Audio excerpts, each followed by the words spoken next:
Hey, welcome back for chapter 2 of The Girl Who Speaks Bear by Sophie Anderson. It's illustrated by Catherine Honesta and is published by Osborne. Thank you, Osborne, for letting us do this. Chapter 2. Anatoly arrives at night with ice in his beard and moonlit eyes. Excitement bubbles inside me as I watch him through the frost-coated window. He unharnesses and feeds his sledge dogs, brushes each of them carefully, checks their paws, whispers their names: Nessa, Bayan, Piotr, Zoya. Finally, he settles them into the shelter and he comes inside.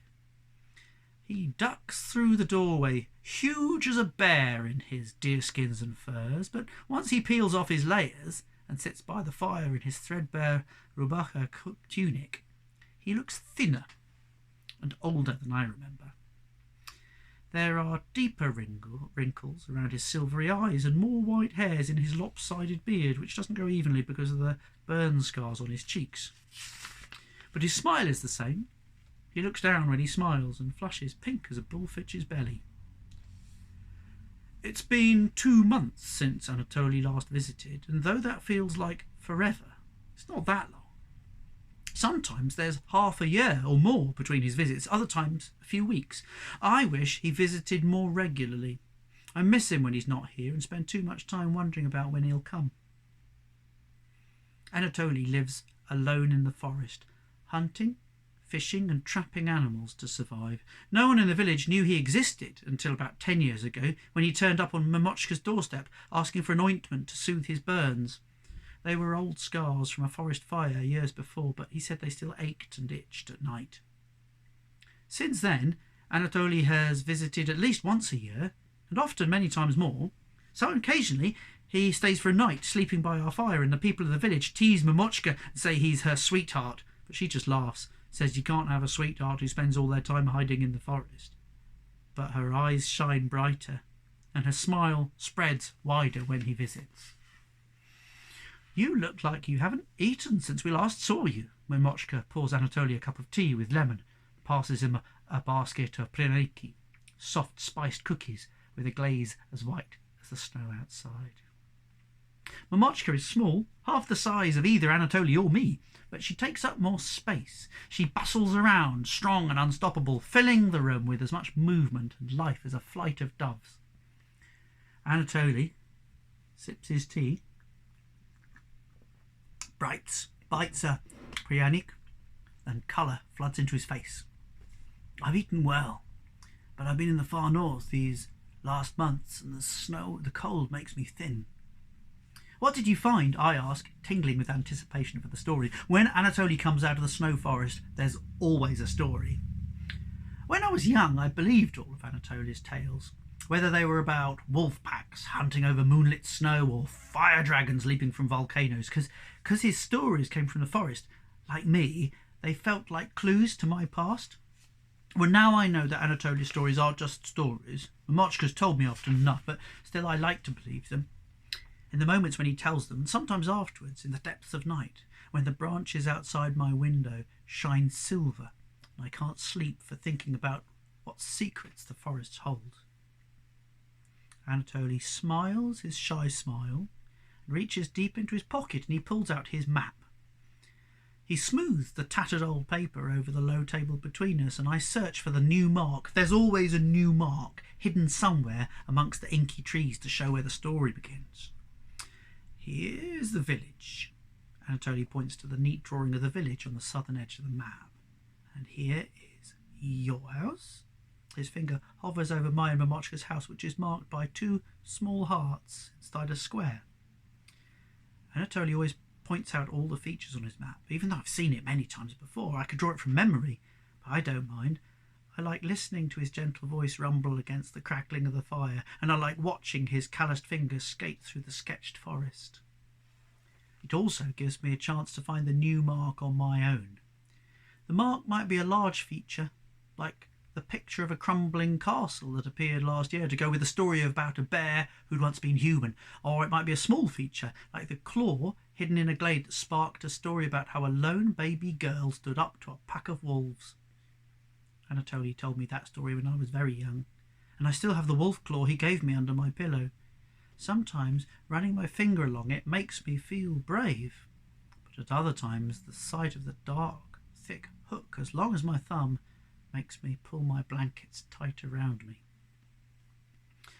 My gaze drifts across the map, north through the forest along a narrow winding trail.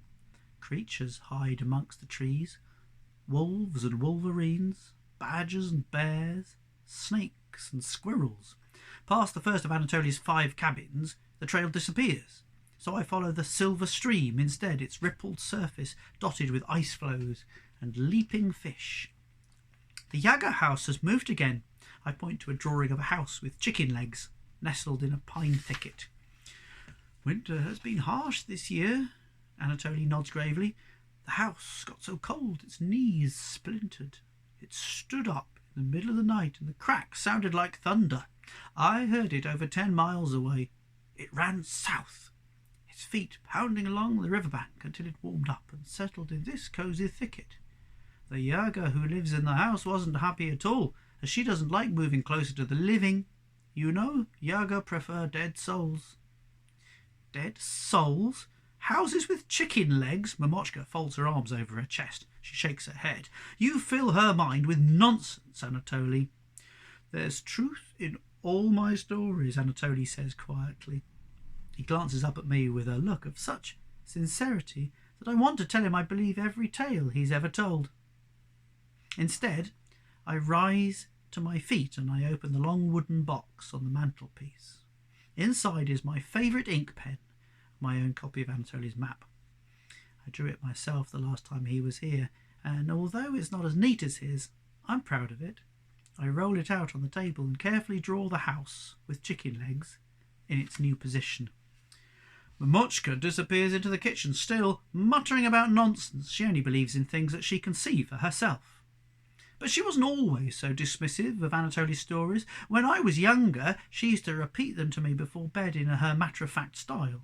Or she'd sing me the songs of her ancestors about the power of nature and the healing magic of the forest. But she seems to have decided that 12 years old is too old for stories. Last time Anatoly visited, after I went to bed, I heard Mamochka tell him she worries that his stories keep me wondering about my past. Anatoly told her I'm a magical bear child who will always wonder where I came from. Mamochka replied it would be better if my heart was in the village rather than getting lost in the stories of the forest. At that point I turned over in my bed, not wanting to hear any more, and I sang myself to sleep. I finished drawing the house with chicken legs and leaned back over Anatoly's map to see what else is new, but my gaze lands on the blue mountain. I can't pull it away. Nestled high in a cliff is a sketch of the bear cave where I was found, with me as a baby inked inside, snuggling into the arms of the bear Tsarina. Anatoly always refers to the bear who raised me as a Tsarina, a queen of the snow forest. My feet ache with the same restless feeling I had earlier after I heard the bullfinch speak. Outside the snow glistens, and an urge to make footprints in it swells inside me. The bear cave. Anatoly's voice cuts through my thoughts. He gently touches the map, right next to the cave, where your Mamochka found the most precious treasure ever discovered in the snow forest. Mamochka places a mug of Spiton in front of me, drops a kiss on my head. She smiles at Anatoly, and he smiles back without looking away, and for a moment I feel like the three of us belong together, like a real family. How long are you staying? I blurt out, then regret that question because Anatoly's face burns bright red all the way to his ears, and he doesn't answer. Mamochka leans down and tops up the teapot with hot water from the samovar. Steam rises when she opens the tap in the shining brass urn, the heat in the air disguising Anatoly's blushing. What's that? She says, pointing to a tiny triangular mark on the map. I peer at the triangle embedded high in the trunk of a tall slim birch. Inside the triangle is the letter N with a crown on top. It's the new mark! Excitement rushes through me, washing away the twinge of disappointment I felt at not finding the mark myself. And it has something to do with the Princess Nastasia. I recognise the crowned N as her symbol. Anatoly has told me stories about her before. Some of them have hinted that she might be my birth mother. The thought that that could be true, and that I might learn something about her, gives me a sudden breathtaking thrill, like skidding, slightly out of control, on ice. Anatoly pulls an object wrapped in cloth from his pocket, passes it to me. It's as big as my palm, heavy, feels cold through the cloth. Mousetrap pokes his head out of his hole in the corner by the fire and sniffs the air. He's a proud and fierce hunter and never begs for food unless it's freshwater cod brought by Anatoly, but it's not cod in the parcel. Inside is a triangular ice blue rock, smooth as glass, with a tip and edges as sharp as a knife. Anatoly has made a hole in the wide end and threaded it with a leathern cord, so it could be worn as a necklace. The rock trembles in my hand. It feels unnaturally cold, like there's a snowstorm inside it.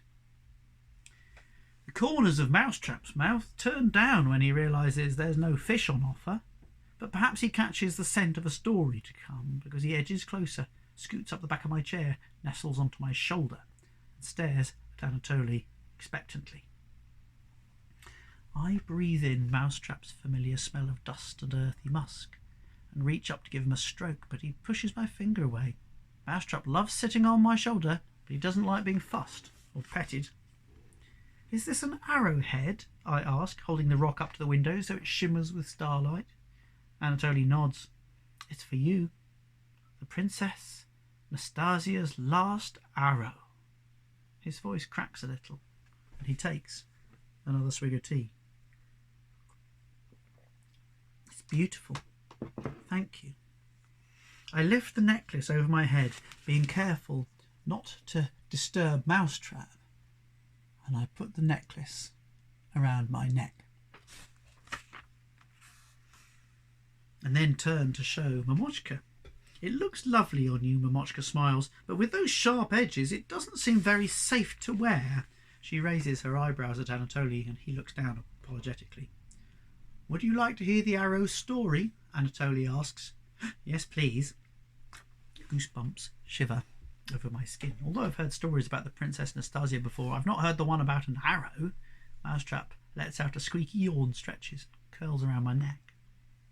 "Princesses and arrowheads," Mamochka tuts as she returns to the kitchen, where she makes a show of putting away the fish and game Anatoly has brought us.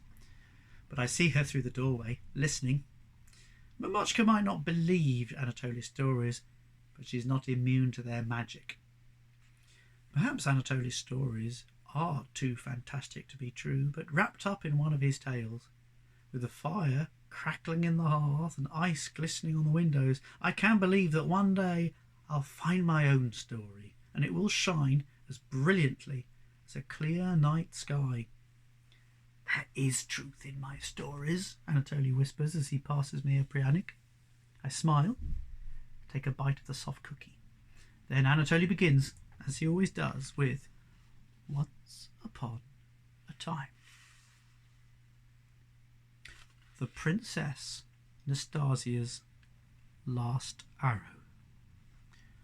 Once upon a time, a great warrior came to the snow forest. Her name was the Princess Nastasia.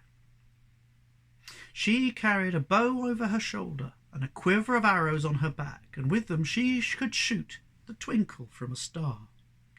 And for many years the Princess Nastasia defended and protected the creatures of the snow forest. She drove water demons from the river, calmed the wood spirits whose howls brought rain, and saved the soul of the great deathless. Then one day she met a fisherman on the shores of the Green Bay. They fell in love and had a beautiful baby daughter. But before the baby was 1 moon old, the fiery volcano in the north exploded into flames. Smay, a 3-headed fire dragon, erupted into the sky, and Nastasia's husband, who was near the volcano at the time, became trapped under the furious beast. Nastasia burned with rage. She shouldered her bow, held her baby to her breast, and climbed to a cave in the Blue Mountain. And there, though it broke her heart to do so, she left her beloved daughter in the care of the only creature she trusted to keep her safe, the bear Tsarina. And at the very top of the mountain, where the ancient peak is stained blue by the sky, Nastasia carved 6 arrowheads. Made from thick blue ice and hardened with stardust, they were strong and cold enough to cool the anger in a fire dragon's heart. The sun set and the moon rose 3 times before Nastasia reached the fiery volcano and found Smay's cavern. Nastasia charged in and aimed an arrow at the dragon's heart, but Smay held her husband too close for her to take the shot. Between 2 heartbeats, Nastasia fired 5 arrows at Smay's 3 heads, blinding 5 of his eyes. Nastasia smiled and drew back a final arrow to blind the dragon's last eye, but Smay opened his great wings and flew from the cavern, still holding Nastasia's husband. Then Smay roared with anger and dropped him in to a swirl of dragon fire. Grief tore through Nastasia as she watched her husband disappear into the flames.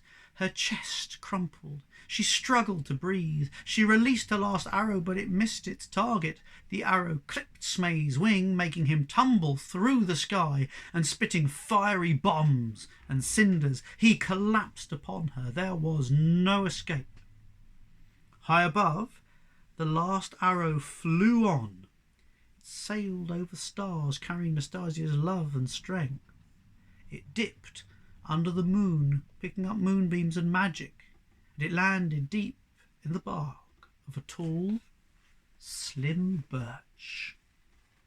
Tears pooled in Nastasia's eyes, which shone with thoughts of her orphaned child, but her final breath was filled with hope that one day her daughter would find the last arrow, and then her story would be remembered.